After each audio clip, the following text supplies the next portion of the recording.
Money touches every corner of our lives. It decides the home we live in, the education our children receive, the healthcare we can access, and even the peace of mind we enjoy at night. Yet, for most of us, money remains a subject wrapped in silence, confusion, and even fear. We work hard to earn it, but when it comes to managing it, too many of us feel lost. That's where Monika Halan's powerful book, Let's Talk Money, comes in. Written in plain, everyday language, this book is not about complex financial jargon or high-level investment strategies. Instead, it's about creating a simple, structured, and practical money plan that works for you, no matter your income, background, or stage of life. In this audiobook summary, you'll discover how to build a safety net that protects you and your family in tough times, take control of debt instead of letting debt control you, plan for retirement so you can live with dignity and freedom in your later years, invest smartly through simple tools like mutual funds and SIPs without getting lost in the noise of the market. Shift your money mindset from fear and confusion to clarity and confidence. Monika Halan doesn't just give financial advice. She teaches you how to build a lifelong relationship with money that is healthy, stress-free, and empowering. By the end of this audiobook summary, you will not only understand how to secure your financial present, but also how to create a future of stability, freedom, and peace of mind. So if you've ever felt overwhelmed by your finances or wondered how to make your money work for you, this journey is for you. Let's dive into Let's Talk Money, and together, let's build the financial life you truly deserve. Chapter 1. Why you need a money plan. Money is everywhere, yet strangely it's also invisible. It fuels our dreams, keeps our homes running, and secures our future. But most of us go through life without ever creating a structured plan for it. In this opening chapter, Monika makes one bold statement. If you don't have a money plan, your money will eventually control you, not the other way around. This chapter sets the foundation for the book. It's not about numbers, interest rates, or charts. It's about clarity. It's about waking up from financial autopilot and taking charge. The everyday chaos of money. Halan begins with something we've all experienced: financial chaos. Imagine a young professional named Ria. She earns well, spends lavishly, and believes her monthly salary will always cover her needs. But one day her father falls ill. Hospital bills pile up, and suddenly Ria finds herself borrowing money from friends, using high-interest credit cards, and drowning in stress. Now compare Ria to someone like Arjun, who earns the same salary but lives with a plan. He has an emergency fund, adequate insurance, and some disciplined investments. When a similar crisis hits his family, he doesn't panic. He pays for the treatment smoothly and continues his life with dignity. The difference, not income, not luck, but a money plan. Why a plan matters. Monika Halan explains that most of us treat money as something temporary. It comes, it goes, and we keep running behind it. But life is not short-term. Emergencies, dreams, retirements, and responsibilities keep knocking at the door. If we don't structure our money, we end up in constant reaction mode, always chasing, never controlling. She stresses that having a plan reduces stress. You don't have to worry about every what-if scenario. Prepares for surprises. Life is unpredictable, but your finances don't have to be. Builds confidence. You can say yes to opportunities and no to bad deals. Provides freedom. Money should serve you, not enslave you. In short, a money plan is not about becoming rich. It's about becoming free. Stories of financial chaos. Halan shares stories of people who learned this lesson the hard way. A middle-aged man who earned well during his career but never saved systematically. At 60, when retirement came, he realized he had no pension, no investments, and no support, forced to depend on his children. A young couple who bought a large house and luxury car with loans, only to find themselves struggling to keep up with the EMIs when one spouse lost a job. On the other hand, she highlights ordinary families, teachers, clerks, or small business owners who built financial security through disciplined planning, even with modest incomes. These examples prove that wealth is not just about how much you earn, but how well you plan and manage. Psychology versus planning. One powerful idea in this chapter is the behavioral side of money. We don't avoid planning because it's difficult. We avoid it because it feels boring, intimidating, or even scary. Many people say, I'll plan later when I earn more. Or financial planning is only for the rich. Or investing is too risky, I'll just keep money in the bank. But Monika Halan challenges these myths. Planning is not optional, it's essential, and it's for everyone. Waiting until you earn more is like saying you'll start exercising once you are healthy. She encourages readers to shift their mindset. Money planning is not punishment, it's protection. It's not about restriction, it's about freedom. The GPS metaphor. Halan gives a powerful metaphor. Think of your money plan as a GPS for life.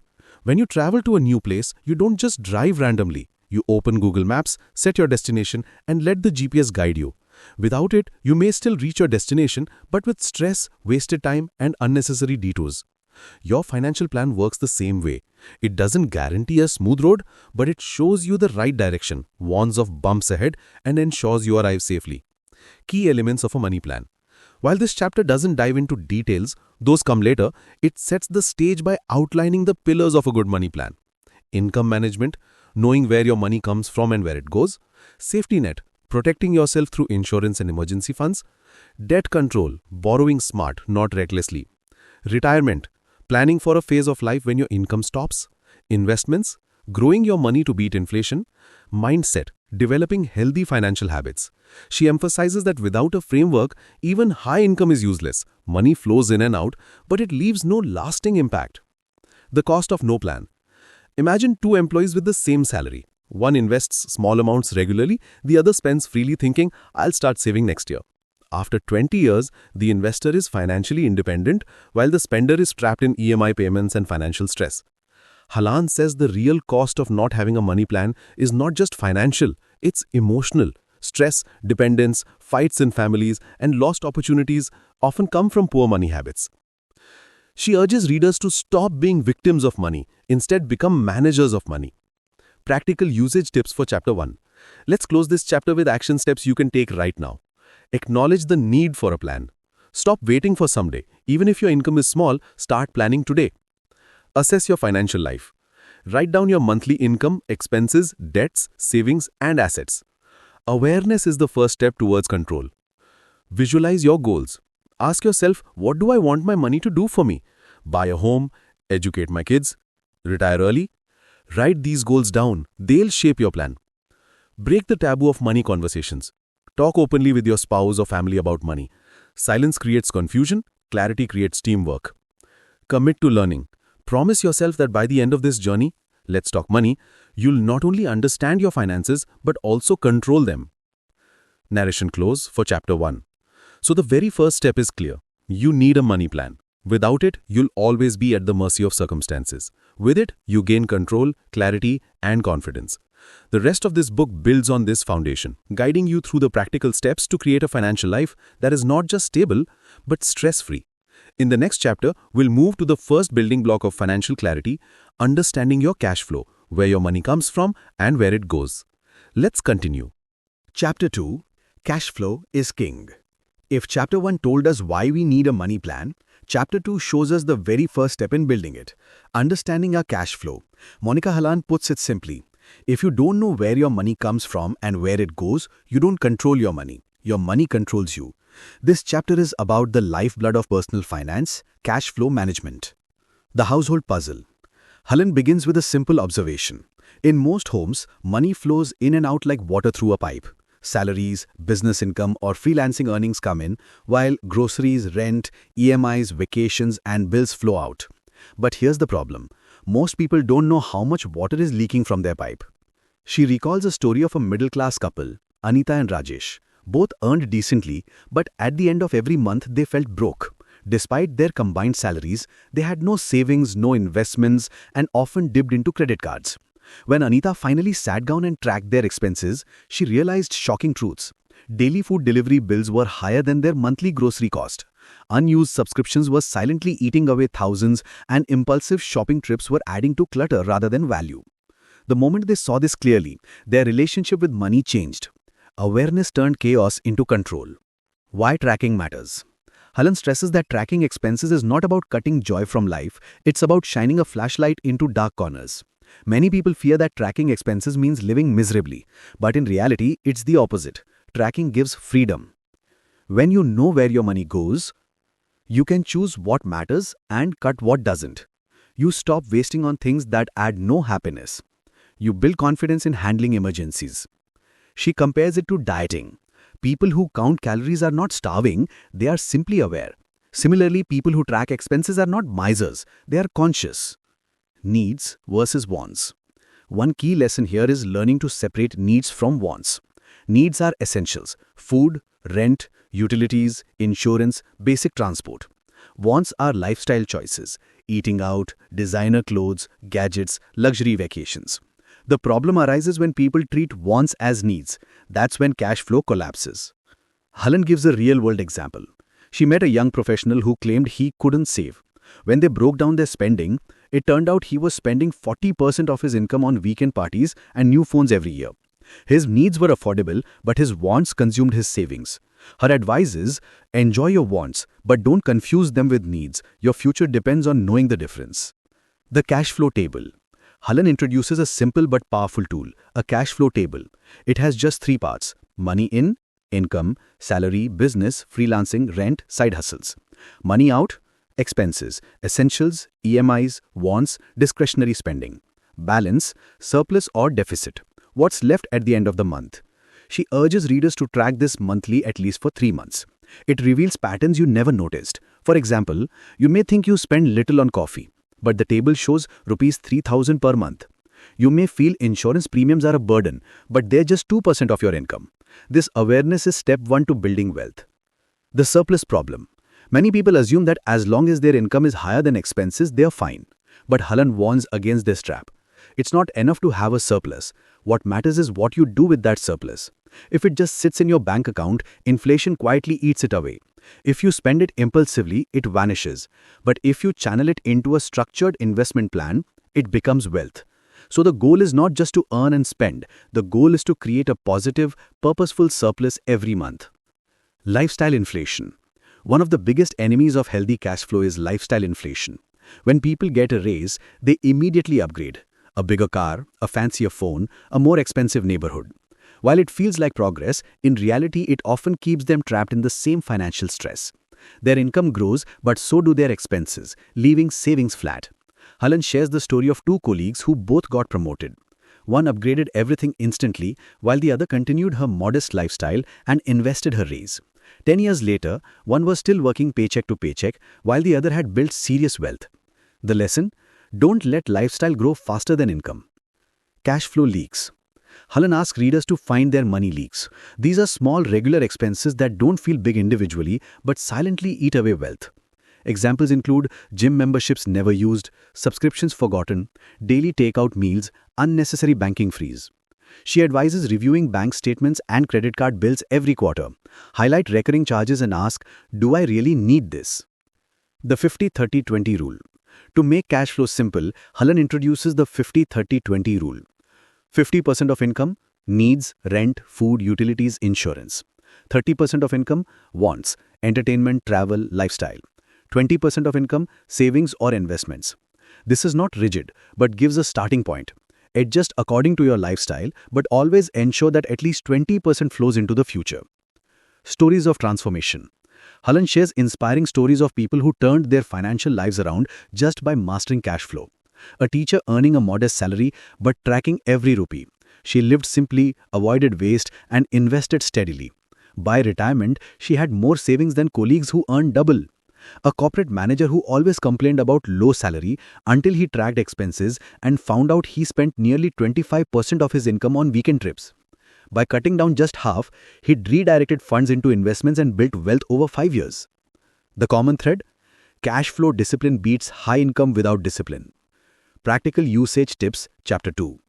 Let's end this chapter with actionable steps you can implement today. Track expenses for 3 months.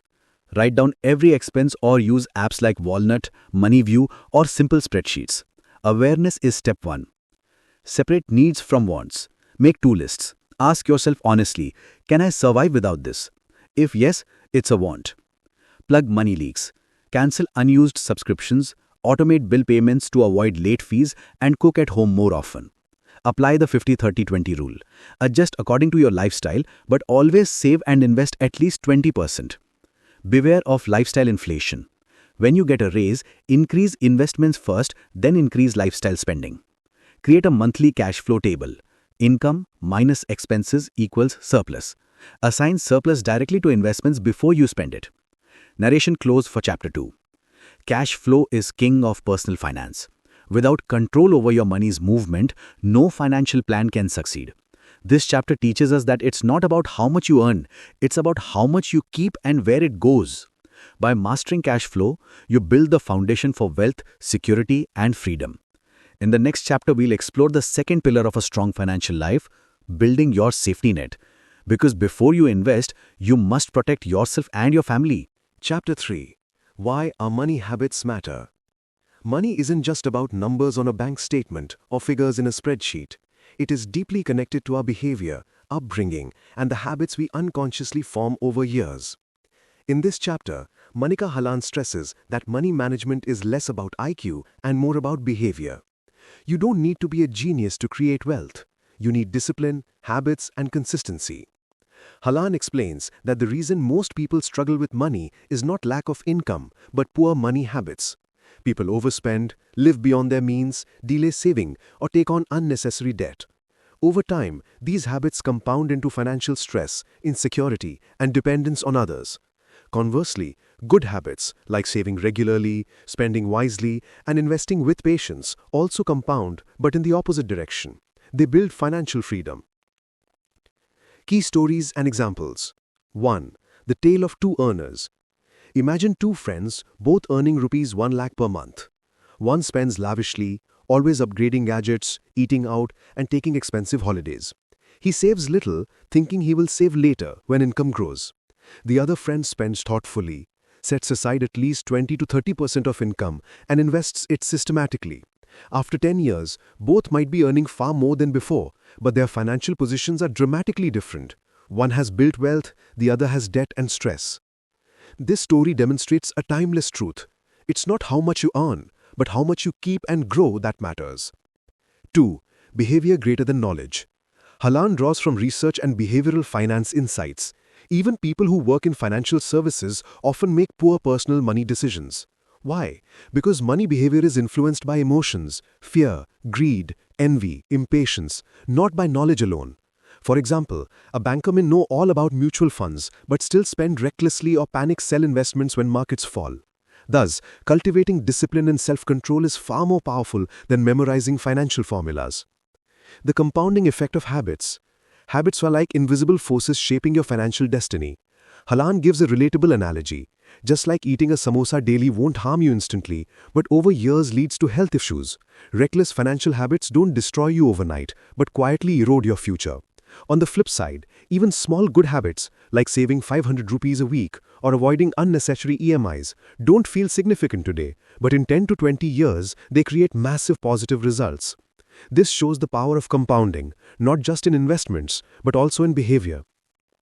Key lessons. Income alone won't make you rich. Many high-income people end up broke because they fail to manage money. Your behavior matters more than financial literacy. Self-discipline and emotional control are crucial. Habits compound over time. Small financial actions, whether good or bad, create big long-term outcomes. We are all creatures of habit. Instead of trying to fight human nature, we must build systems that align with it. Practical usage tips. 1. Track your expenses for 30 days. Write down every rupee you spend.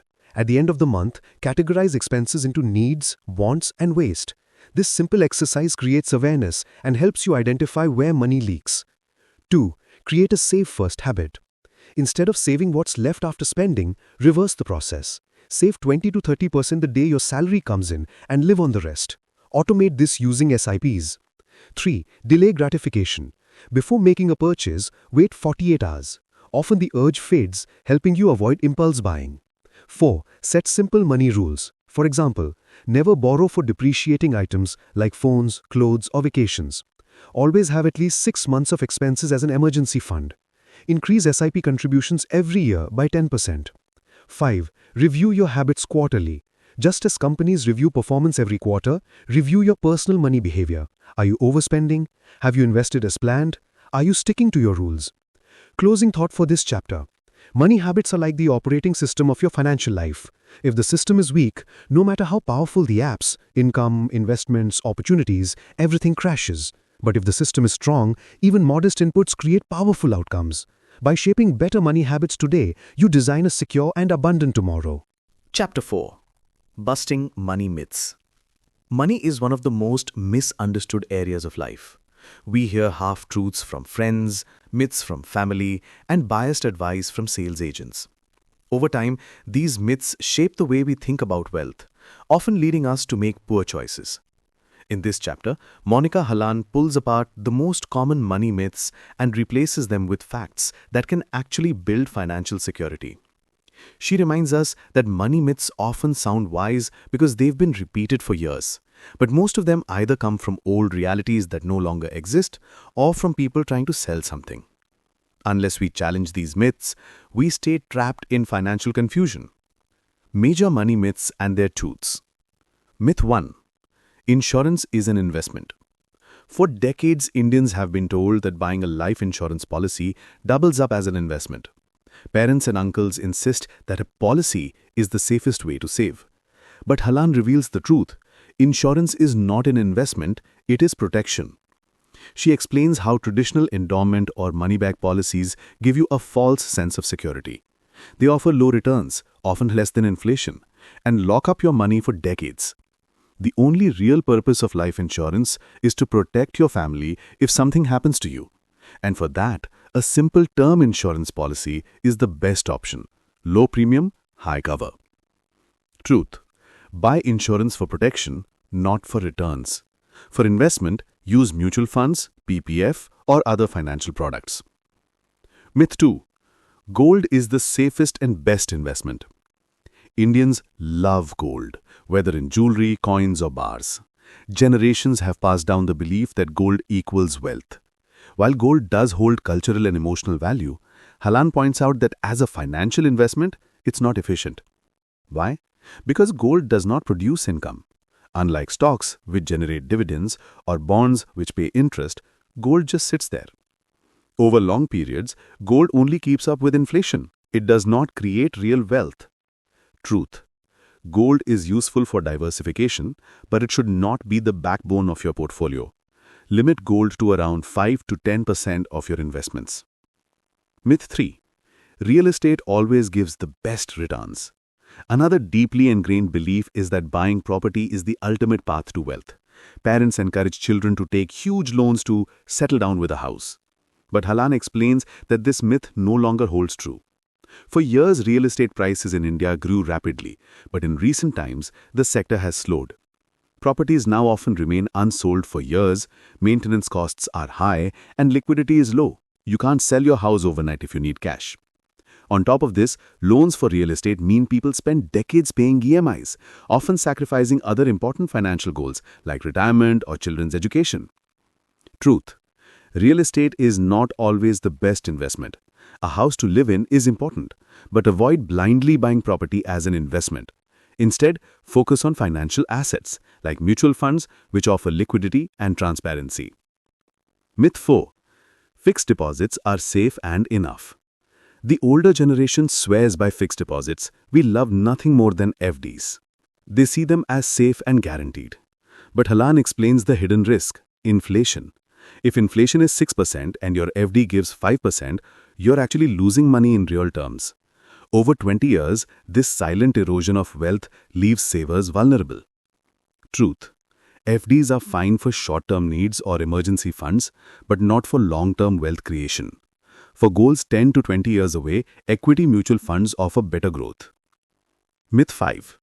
Stock markets are gambling. Many people avoid equities because they believe the stock market is just luck. This myth keeps them away from one of the most powerful tools for wealth creation. Halan clarifies, while day trading or speculation is indeed gambling, long-term investing in the stock market through mutual funds is not. Over time, good companies grow, economies expand, and stock prices reflect this growth. If you stay invested for the long run, you benefit from compounding. The key is patience and discipline, not luck. Truth. Stock markets are risky in the short run, but extremely rewarding in the long run when approached with discipline. Myth 6. Debt is always bad. Many families teach their children to fear debt. While it's true that reckless borrowing can trap you, not all debt is harmful. For instance, taking an education loan or a reasonable home loan within limits can be considered good debt because it creates future value.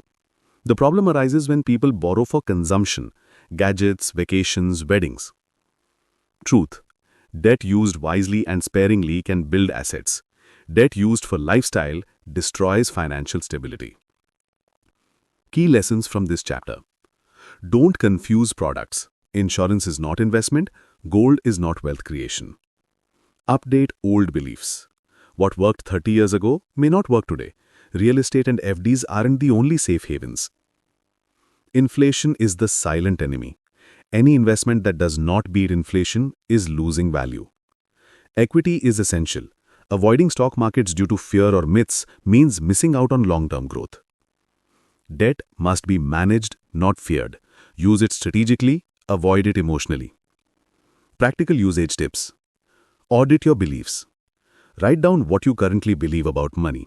FDs are safest, gold is best, insurance doubles as savings. Then check if those beliefs hold up against facts and numbers. Separate protection from investment. Buy term life insurance for protection. Invest separately in mutual funds or other instruments for returns. Diversify smartly. Don't put all money into one asset class, real estate, gold or FDs. Build a mix of equity, debt and a small portion of gold. Calculate real returns. Always subtract inflation when evaluating an investment's performance. If inflation is 6% and your FD gives 5%, you're losing 1%. Educate, don't imitate. Just because your parents or relatives made money in property or gold doesn't mean the same strategy works today. Build your financial plan based on current realities. Closing thought for this chapter. Money myths are comforting but dangerous. They keep us in the illusion of safety while quietly eroding our future wealth. Breaking free from these myths requires courage, awareness, and a willingness to question traditional advice. Once we separate fact from fiction, we gain clarity, and with clarity comes financial power. Chapter 5. Creating your financial foundation. Building wealth is like constructing a house. You cannot start with the roof. You need a strong, stable foundation that can hold everything else. Monika Halan emphasizes in this chapter that before rushing into investments, chasing high returns or buying complex products, one must first put in place a solid financial foundation. Without this, even the best investments can collapse when life throws challenges. This foundation is built on security, protection, and planning. The three pillars are emergency fund, insurance, and debt management.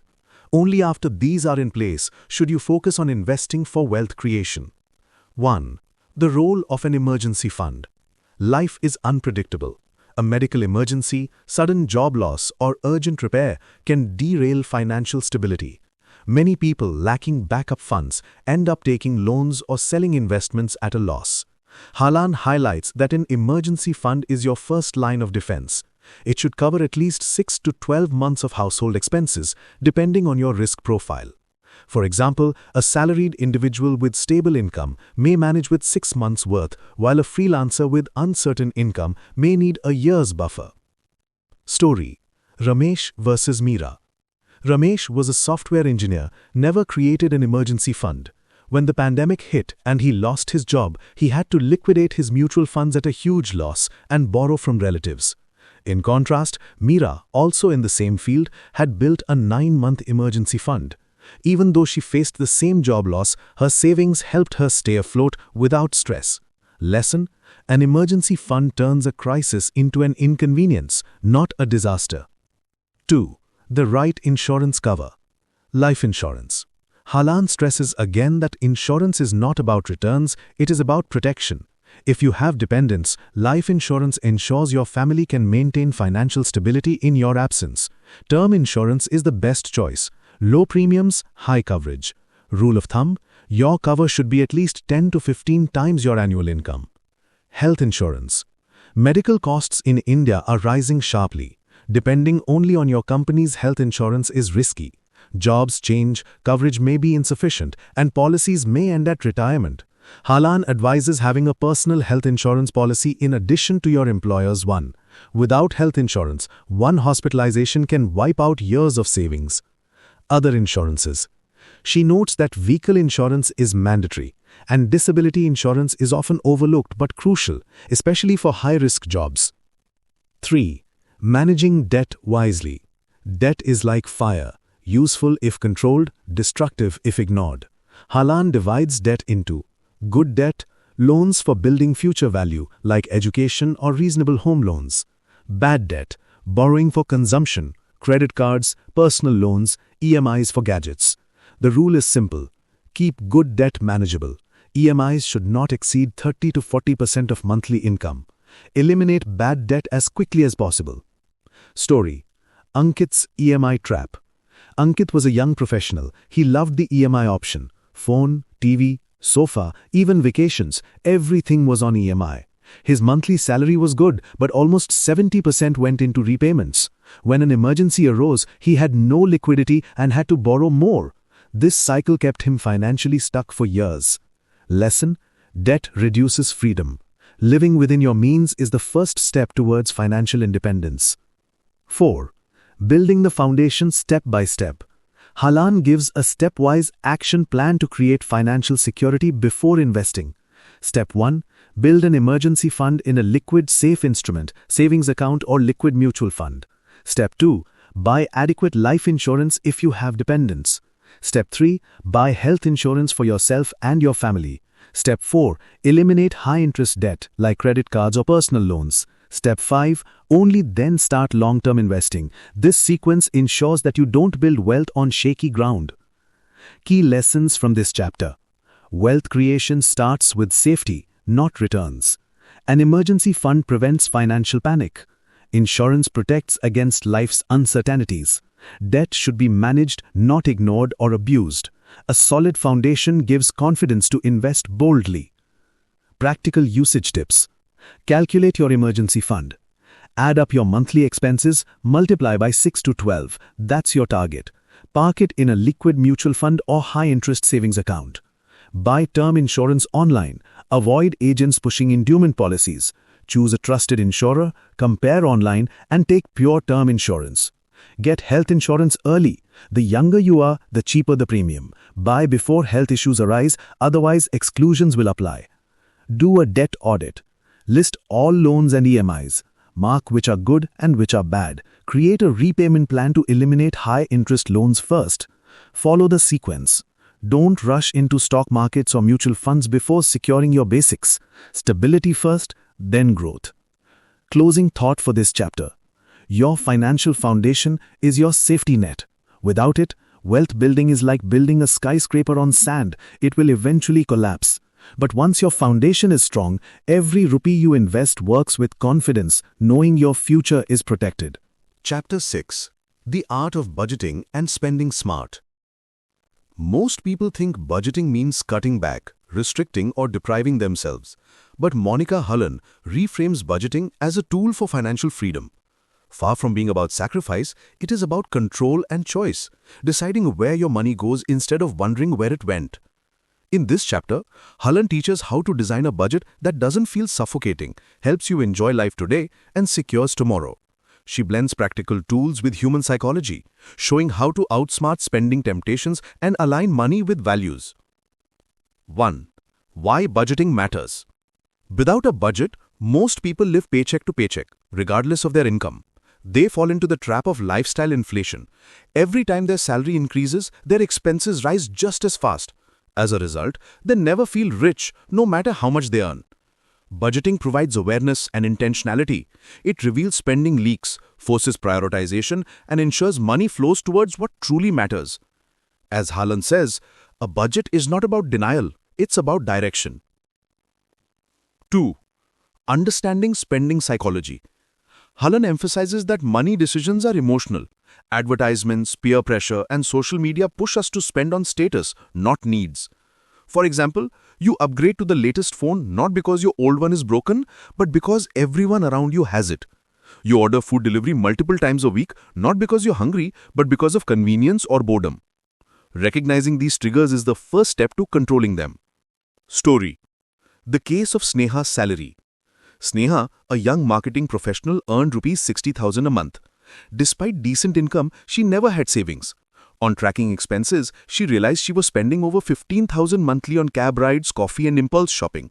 Once she became aware, she redirected a portion into SIPs without feeling deprived. Lesson: small unconscious expenses often sabotage big financial goals. 3. The 50-30-20 rule. Halan introduces simple frameworks like the 50-30-20 rule for budgeting. 50% needs, rent, food, transport, bills. 30% wants, entertainment, dining out, travel, shopping. 20% savings, investments, retirement, SIPs, emergency fund. This flexible model ensures balance. You live well today while building wealth for tomorrow. 4. Needs versus wants versus waste. A powerful budgeting tool is categorizing every expense into 3 buckets. Needs, essentials for survival and stability. Wants, things that add joy but are not necessary. Waste, impulse purchases, unused subscriptions, or overspending driven by status. By auditing expenses monthly, you can trim waste and optimize wants without touching needs. Example: subscription trap. Many people subscribe to multiple OTT platforms, magazines, or apps, rarely using them. Canceling unused subscriptions instantly frees cash for savings. 5. Smart spending hacks. Halan shares practical methods to control spending without feeling restricted. Cash envelope system. Allocate fixed cash for categories like dining or shopping. When it's gone, you stop spending.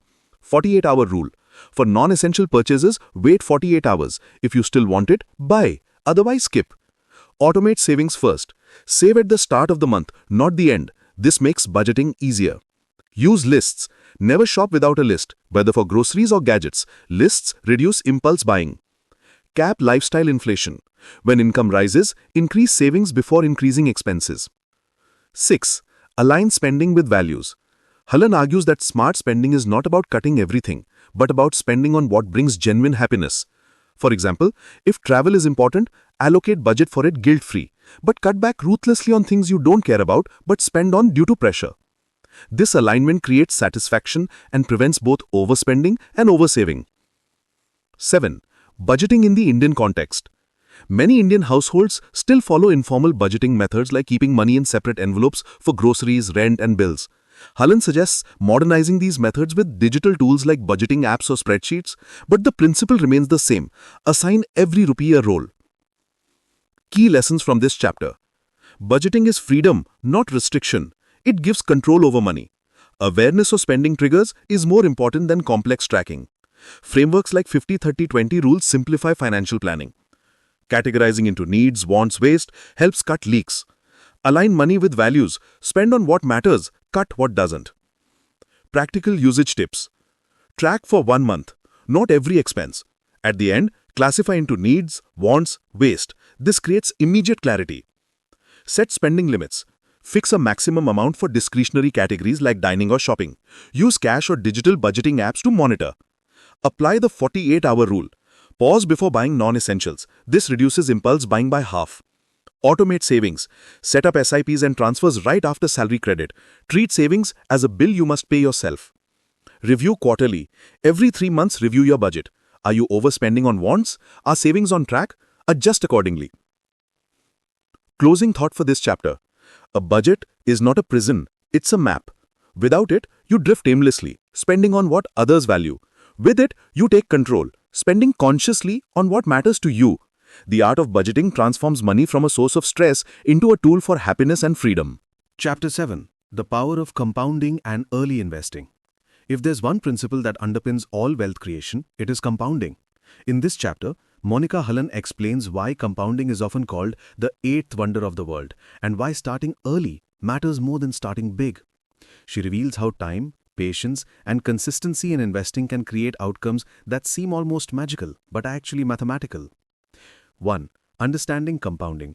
Halan begins with a simple illustration. Imagine you invest 10,000 rupees at 12% annual returns. After 1 year, 11,200 rupees. After 10 years, 31,000 rupees. After 20 years, 96,000 rupees. After 30 years, 3 lakh rupees. Notice how the curve rises sharply in later years? That's the magic of compounding. Small sums, given enough time, turn into large amounts. The lesson? Time in the market matters more than timing the market.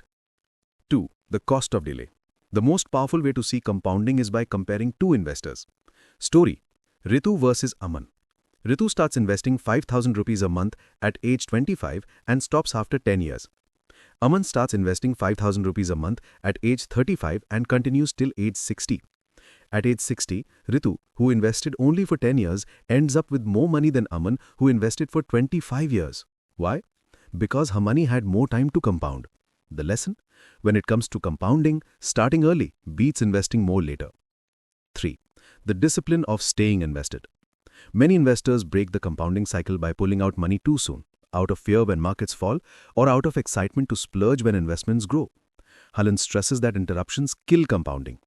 Equity markets in particular reward those who stay patient. Short-term volatility is normal, but long-term growth is consistent.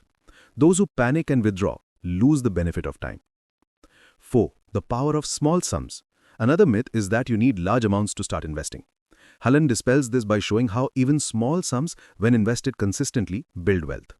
Investing just 500 rupees a week, around 2,000 rupees per month, at 12% returns for 30 years, grows to over 70 lakh rupees. Waiting 10 years to start cuts this to less than half. This shows that consistency matters more than size. 5. Where to harness compounding? Halan points to tools like mutual funds via SIPs, automatic, disciplined, long-term investing. Provident Fund, EPF or PPF, steady compounding with government backing. Stocks for advanced investors, long-term ownership in businesses. These instruments allow money to work silently in the background, growing without constant attention. 6. The enemy of compounding, inflation. Halan cautions that while compounding grows wealth, inflation quietly eats away at it. If inflation is 6% and your investment earns 7%, the real return is just 1%. This is why low-return instruments like fixed deposits cannot build long-term wealth. They lose against inflation. Only growth-oriented assets like equities beat inflation over decades. Key lessons from this chapter. Compounding turns small savings into big wealth over time. Starting early is more powerful than investing more later. Discipline and patience are crucial. Don't interrupt the cycle. Small, consistent investments matter more than lump sums. Inflation must be beaten. Growth assets are necessary. Practical usage tips. Start now. Don't wait for the right time or higher income. Begin with any amount today, 500 rupees, 1000 rupees, or whatever you can afford. Automate with SIPs. Set up systematic investment plans in equity mutual funds. Automation removes emotional decision-making. Stay invested long-term. Commit to at least 10 to 15 years. Ignore short-term market noise. Increase contributions annually. Every time your salary rises, increase SIPs by 10%. This accelerates compounding. Calculate real returns. Always check if your investments beat inflation. If not, shift towards higher growth assets. Closing thought for this chapter. Compounding is not magic. It's math.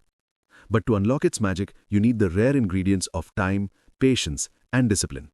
Start early, stay invested, and let money quietly do the heavy lifting.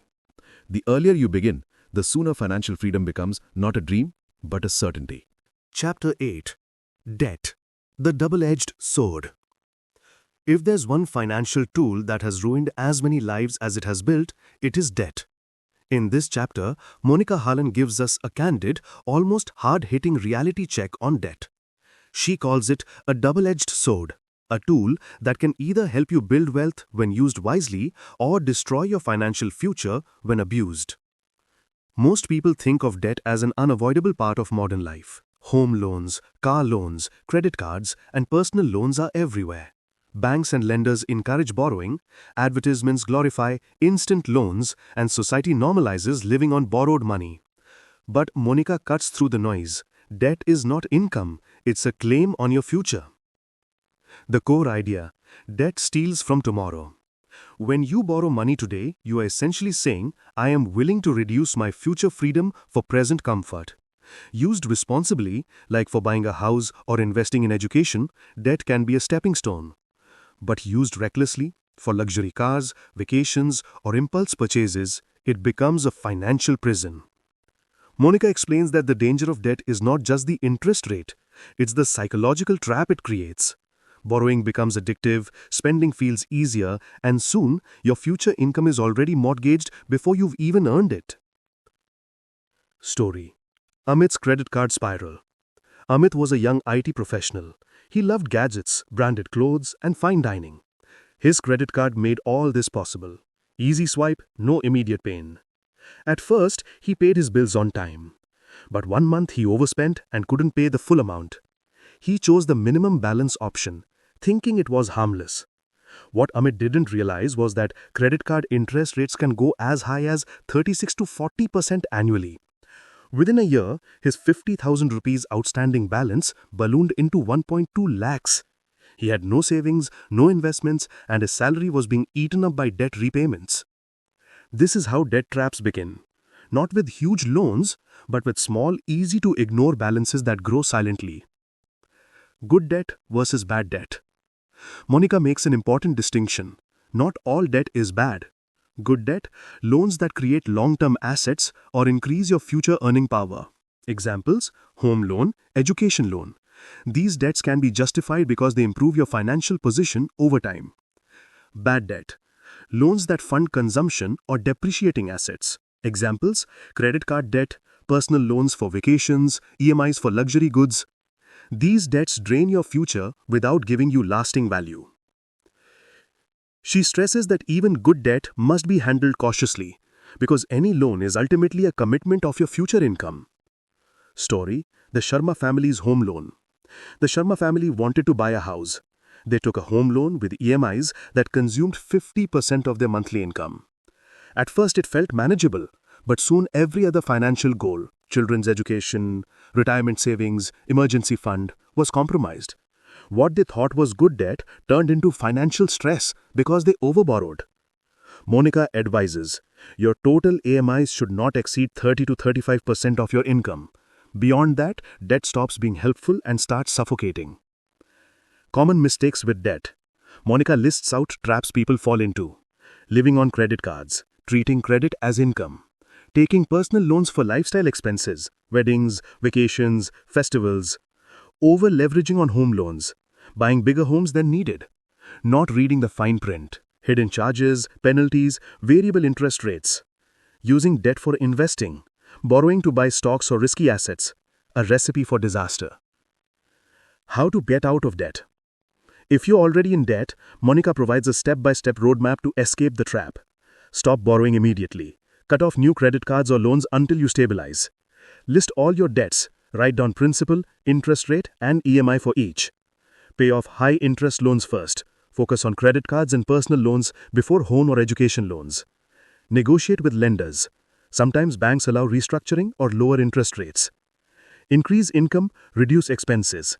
Use bonuses, side income, or asset sales to attack debt aggressively. Adopt the snowball method. After clearing one loan, redirect that EMI amount to the next one. The psychological chains of debt. Monika reminds us that debt is not just financial, it's emotional. Debt creates stress. Every month begins with the burden of EMIs. Debt limits freedom. You cannot take risks, change jobs, or retire early. Debt damages relationships. Money fights are a leading cause of marital stress. When you are debt-free, you are not just richer, you are freer. Story, Radhika's freedom. Radhika, a young doctor, initially borrowed heavily for a lifestyle upgrade, car, designer clothes, holidays. Soon she was drowning in EMIs. She decided to cut her expenses drastically, move to a smaller apartment, and dedicated 2 years to clearing her debts. When she finally became debt-free, she described the feeling as lifting a mountain off my chest. She could now finally focus on her career and long-term goals without the anxiety of monthly repayments. This story shows that debt freedom is not about sacrifice, it's about reclaiming your life. Practical usage tips for Chapter 8. Avoid credit card debt like fire. Pay full dues every month, never just the minimum. Use loans only for assets or education, never for consumption. Keep EMIs below 35% of your income. Don't let debt control your lifestyle. Track every loan. Know your interest rates and balances. Make debt repayment a priority. Attack high-interest loans first. Say no to peer pressure. Don't borrow to keep up with friends, relatives, or society. Final thoughts on Chapter 8. Debt can be a servant or a master. In controlled doses, it helps you grow, but uncontrolled, it enslaves you. Monika's advice is sharp and clear. Don't confuse debt with wealth. Borrow only when it creates long-term value and never let debt consume your future. As she says, true financial freedom is not about how much you earn, but how little you owe. Chapter 9. Investing. Growing your wealth the right way. After laying the foundation with budgeting, emergency funds, and insurance, Monika Halan finally shifts gears in this chapter to what excites most people the most: investing. But unlike the noise of stock tips, hot IPOs, or get-rich-quick schemes, Monika grounds her lessons in clarity and simplicity. She reminds us that investing is not about chasing glamour. It's about building steady, reliable wealth that supports your life goals. The core idea: investing is about goals, not greed. Monika begins by pointing out a common mistake. Most people start investing without knowing why they are investing. They see investing as a game of returns, not as a tool for financial security. But true investing starts with goals. Whether it's your child's education, buying a home, or retirement, your investments should be aligned with your life stages.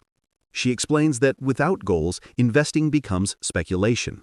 With goals, it becomes a strategy. Story: Vivek, the market chaser. Vivek was an enthusiastic young professional. Every time he heard of a hot stock, he jumped in. Sometimes he made money, but more often he lost. He was always anxious, constantly checking markets, and never felt secure. In contrast, his colleague Samir invested steadily in mutual funds through SIPs, systematic investment plans. He didn't chase news or rumors. He had a plan aligned with his goals. After 10 years, Samir had built a significant, stable corpus, while Vivek was still stuck in cycles of excitement and disappointment. The lesson is clear: investing without goals is gambling. Where should you invest? Monika breaks down the main avenues of investment and explains them in plain language. Equity: stocks, mutual funds. Best for long-term goals, 5+ years. Higher risk in the short term, but higher returns over time. Use equity mutual funds via SIPs for simplicity. Debt: bonds, fixed deposits, debt funds. Lower risk, lower returns. Useful for short-term needs or to balance your portfolio. Gold: not an investment for growth, but a hedge against uncertainty. Keep limited exposure, 5 to 10%. Real estate: popular in India, but often illiquid and risky if over-leveraged. Buy for personal use, not speculation. Monika's golden rule: don't put all your money in one basket. Diversify between equity, debt, and other assets. Story: the 2008 crisis. Monika shares the story of the 2008 global financial crisis. Many Indian investors panicked when markets crashed 50%. Those who sold their mutual funds out of fear locked in losses. But investors who stayed invested, continuing their SIPs, saw their portfolios recover and grow manifold over the next decade. This highlights the key lesson. The biggest risk in investing is not the market, it's your own behavior. Common mistakes in investing. Monika lists the traps most investors fall into: chasing returns, jumping into whatever is trending, timing the market, trying to predict highs and lows, almost impossible, ignoring diversification, putting everything into one stock, one sector, or one asset, falling for scams, double your money in 3 years, schemes, lack of patience, selling too soon and missing compounding benefits. The power of compounding. Monika beautifully explains compounding as the 8th wonder of the world. If you invest 10,000 rupees monthly in an equity mutual fund that grows at 12% annually, in 30 years you'll have over 3.5 crores. The majority of this comes not from your contributions, but from the power of compounding returns over time. She emphasizes, time in the market is more important than timing the market. Story: Ramesh and Suresh. Ramesh started investing 5,000 a month at age 25. Suresh delayed and started at 35, investing 10,000 a month. By 55, Ramesh had more wealth, even though he invested less monthly because he had more years of compounding working for him. This story drives home the lesson: start early, even if small. Step-by-step guide to smart investing. Set your goals: short-term, 1 to 3 years, medium-term, 3 to 5 years, long-term, 5+ years. Choose the right asset for each goal. Short-term, debt instruments, FDs, debt funds. Long-term, equity mutual funds. Start SIPs, automate monthly investments in equity mutual funds. Diversify wisely. Use a mix of equity, debt, and some gold. Don't panic in downturns. Market crashes are temporary, stay invested. Review yearly. Adjust allocations as your life stage changes. Focus on behavior, not timing. Discipline beats intelligence in investing. Story: The Silent Investor. Ritu's father was a government employee. He started investing small amounts into mutual funds decades ago. He never boasted about it, never tried to time the market. When he retired, he had built a quiet fortune that supported his retirement comfortably. His secret? Consistency and patience. Not brilliance, not insider tips, just discipline. Final thoughts on Chapter 9. Investing is often portrayed as complicated and risky. But Monika strips it down to its essence. Investing is not about beating the market, it's about meeting your goals. If you set goals, start early, stay consistent, and avoid greed and fear, you will create wealth that not only supports you, but also gives you peace of mind. As Monika beautifully says, investing is not about getting rich quick. It's about getting rich surely. Chapter 10. Mutual Funds, the Simple Path to Wealth. If there's one financial product Monika Halan champions again and again, it's the mutual fund. She calls it the common man's ticket to wealth creation, a product that allows ordinary people to participate in the growth of the economy without needing expert knowledge, constant monitoring, or large sums of money. This chapter is dedicated to explaining why mutual funds are so powerful, how they work, and how you can use them to reach your financial goals. The core idea. Why mutual funds? Monika begins with a truth most people don't realize. Investing directly in the stock market is hard. You need time, knowledge, and emotional control. Most people don't have all three. Bank fixed deposits, while safe, cannot beat inflation in the long run. So where does the middle-class saver go? The answer? Mutual funds. They are professionally managed, diversified, transparent, and accessible even with small amounts of money. In short, mutual funds take the complexity out of investing. Story. Seema the cautious saver. Seema always stuck to bank deposits. She was terrified of the stock market, thinking it was a gamble. But when she compared her returns after 15 years, she realized something shocking. Her FDs gave her safety, but her money had barely kept up with inflation. Her colleague who had been investing through mutual fund SIPs had more than double her corpus, even though they invested the same amount. The difference? Mutual funds gave her colleague exposure to equity growth without needing him to pick stocks himself. That's when Seema understood. Not investing in mutual funds was riskier than avoiding them. How mutual funds work? Monika breaks it down in simple language. A mutual fund collects money from many investors. That money is pooled and invested in a basket of assets, stocks, bonds, or both, depending on the fund type. A professional fund manager makes the decisions. Each investor owns units of the fund representing their share. This means you get diversification, your risk is spread, you get professional management, experts make decisions, you get accessibility. You can start with as little as Rs 500. Types of mutual funds made simple. Monika simplifies the vast universe of mutual funds into easy categories. Equity funds, invest in stocks, best for long-term goals. Examples, large cap, mid cap, small cap, index funds. Debt funds, invest in bonds, best for short-term stability. Examples, liquid funds, short duration funds. Hybrid funds, mix of equity and debt, good for balance. Index funds, ETFs, passive funds that track the market index. Low cost, great for beginners. Her advice, don't complicate things. For most investors, equity mutual funds via SIPs are enough. Story, the SIP miracle. Rohit started a SIP of just Rs 2,000 a month in an equity fund at age 25. He never stopped, even during market crashes. By age 55, his SIP had grown into a corpus of over 70 lakh rupees. Meanwhile, his friend Neha invested irregularly, waiting for the right time. She often withdrew during downturns. After 30 years, she had less than half of Rohit's wealth. The difference wasn't income, luck, or intelligence. It was discipline and consistency. Why SIPs work? Monika explains SIPs as wealth creation on autopilot. Here is why they are so powerful. Rupee cost averaging. You buy more units when markets are low and fewer when markets are high. Over time, this evens out risk. Discipline. You invest regularly without waiting for perfect timing. Accessibility. You can start small and increase later. Compounding. Small, consistent amounts grow into large wealth. She stresses, don't stop SIPs when markets crash. That's when they work best. Myths about mutual funds. Monika busts common myths that keep people away. Mutual funds are risky, not more than the stock market because your money is diversified. I need a lot of money to invest. You can start with 500 rupees. I'll lose money if markets fall. Only if you panic and withdraw. Staying invested beats volatility. I need to understand the stock market first. No, that's the fund manager's job. You just need to pick the right type of fund. Story, the crash test. In 2020 when COVID-19 hit, markets fell 40%. Many investors panicked and stopped SIPs. But those who continued SIPs bought more units at lower prices. By 2021, when markets rebounded, they saw their portfolios surge. Monika's message? Volatility is temporary, compounding is permanent. Step-by-step guide to using mutual funds. Define your goals. Example, retirement, education, buying a house.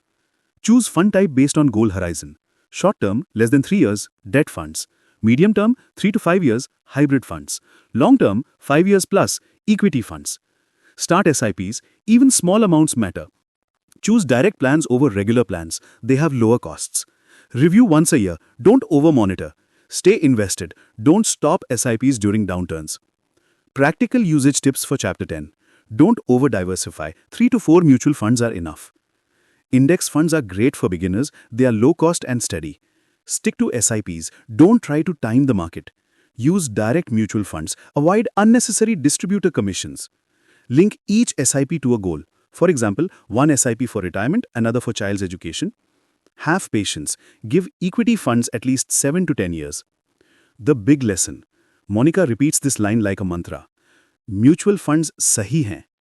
Mutual funds are not just for the rich or the finance savvy. They're for the ordinary Indian family that wants to build wealth quietly, steadily, and securely. Story, the family that retired rich. A middle-class couple, Rajesh and Anita, started SIPs in the late 1990s. They didn't earn very high salaries, but they invested Rs 5,000 every month into equity funds. They ignored market ups and downs, stayed invested, and increased their SIPs as their income grew.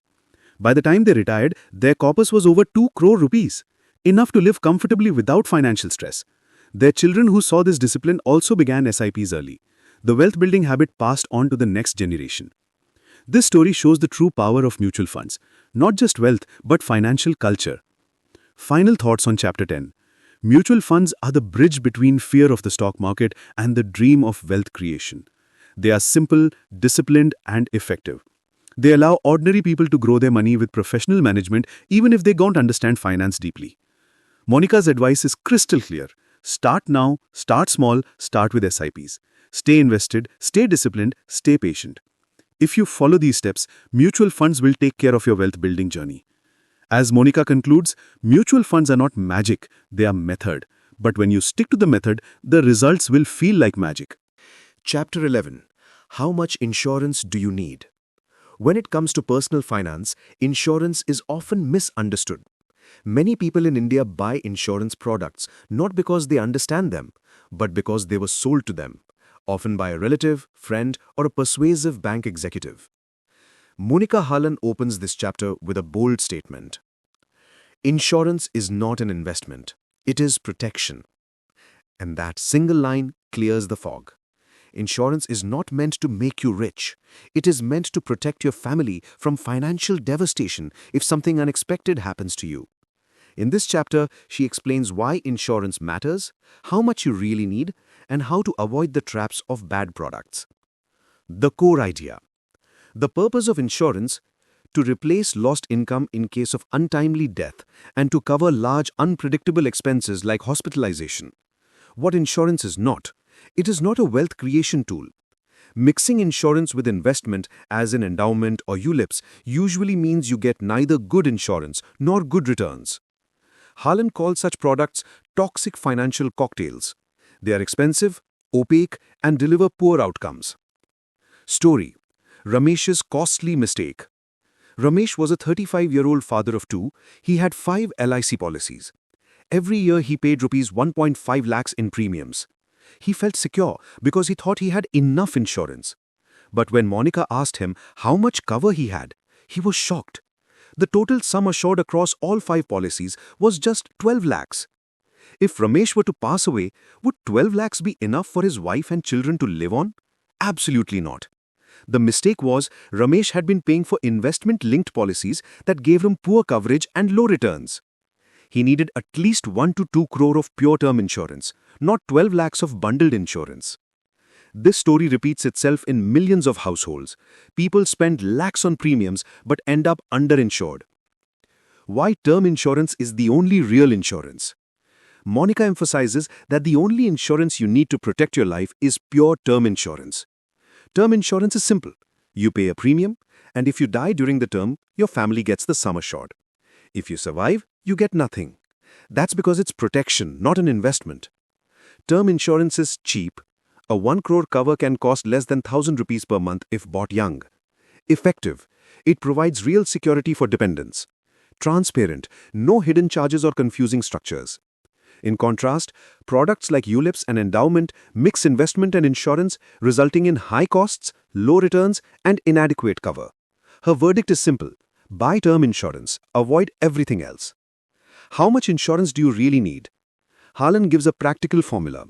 Life insurance cover should be at least 8 to 10 times your annual income. So if you earn 10 lakhs a year, you need a term plan worth 80 lakhs to 1 crore. She also advises factoring in your family's lifestyle expenses, outstanding loans like home loans, children's future education needs. By adding these, you can estimate the amount your family would need if you were gone. Story: Anita's security net. Anita, a school teacher, lost her husband unexpectedly at 42. He had taken a 1 crore term policy 5 years earlier. Though the emotional loss was devastating, Anita and her children did not face financial collapse. The term insurance payout ensured that they could continue living with dignity, pay off loans, and fund education. This story highlights why insurance is not about you, it's about your loved ones. Health insurance, the other must-have. Life insurance protects against death. But what about living through a financial shock? That's where health insurance comes in. Monika explains that medical costs in India are rising rapidly. A single hospitalization can wipe out years of savings.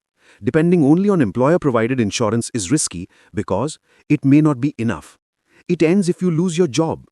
Her advice is, take a family floater health insurance policy of at least rupees 5 to 10 lakhs. Buy it early, premiums are cheaper when you're young and healthy.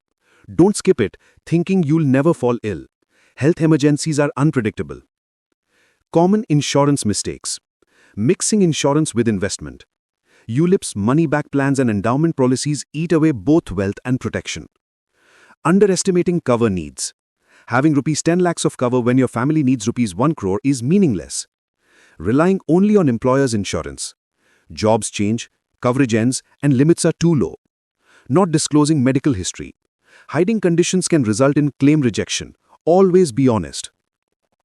Buying too late. Delaying insurance increases premiums and risks rejection. Story: The employer insurance trap. Sunil always relied on his company's health insurance. At 55, when he retired, he tried to buy an individual policy. But because of age and lifestyle diseases, premiums were high sky and some insurers even rejected him. If he had bought a personal policy earlier, his premiums would have been much lower. Lesson: buy health insurance when you don't need it. That's when it's cheapest. Practical steps from Chapter 11. For life insurance, buy a pure term plan equal to 8 to 10 times your annual income. Buy early, premiums rise with age. Don't let relatives or bankers sell you investment-linked insurance. For health insurance, take a family floater health insurance policy of at least rupees 5 to 10 lakhs. Supplement employer cover with your own policy. Renew without fail. Don't let policies lapse. For other insurance, take accident insurance if you travel or drive often. Take critical illness cover if there's a family history of diseases. Golden rule: insurance is equal to protection, investments is equal to wealth. Don't mix the two. The big lesson. Monika leaves us with this takeaway. Insurance is about peace of mind, not profit. It won't make you rich, but it will ensure that your family's dreams don't die with you. It will shield you from the financial shocks of hospitalization. It will give you security, which is the foundation of wealth creation. As she says, first protect, then grow. Final thought. Without proper insurance, all your other financial planning, savings, mutual funds, investments can collapse with a single misfortune. With the right insurance, you create a safety net. That net gives you confidence to invest boldly, live freely, and build wealth for the future. Chapter 12. Retirement Planning. It's closer than you think. When you're young, retirement feels like a distant worry. At 25 or even 35, the idea of planning for life after 60 seems unnecessary. After all, you're busy managing your present: EMIs, education, children, vacations, or maybe even just starting your career. But Monika Halan starts this chapter with a wake-up call. Retirement is not far away. It is the single biggest financial goal of your life. If you don't plan for it now, you may find yourself at 60 without enough savings, dependent on children, or struggling to maintain your lifestyle.